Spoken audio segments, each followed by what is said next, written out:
আসসালামু আলাইকুম ছোট বন্ধুরা। আজ আমরা শিখব এক নতুন শিক্ষা, সততা, সাহস আর আল্লাহর ভয়।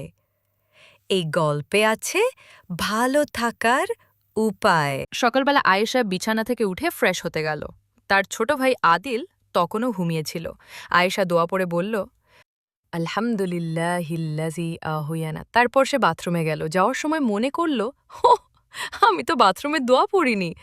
সে থেমে গেল আর বলল, আল্লাহুম্মা ইন্নী আউযু বিকা মিনাল খুবুতি ওয়াল খাবাই। বাথরুম থেকে ফিরে সে আয়নায় তাকিয়ে নিজের চুল আঁচড়াচ্ছিল। হঠাৎ আদিল ঘুম থেকে উঠে এসে বলল, আপু, আমি দোয়া মনে রাখতে পারি না, আমার ভুল হয়। আয়েশা হাসি দিয়ে বলল, আদিল, একসাথে শিখলে সব সহজ হবে। প্রতিদিন একটু একটু করে বললে মুখস্থ হয়ে যাবে। তারপর দুজনে একসাথে স্কুলের জন্য তৈরি হলো। জুতো পরার আগে আয়েশা আবার দোয়া পড়ল, বিসমিল্লাহ, এবং জুতো ডান পা থেকে পড়ল। আদিলও হাসি দিয়ে বলল, হ্যাপি, আজ আমিও ভুল করিনি, দোয়া পড়েছি, ডান পা দিয়েই পড়েছি। স্কুলে যাওয়ার পথে তারা দোয়া বলল, বিসমিল্লাহ তাওয়াক্কালতু আলাল্লাহ ওয়ালা হাওলা ওয়ালা কুওয়াতা ইল্লা বিল্লাহ।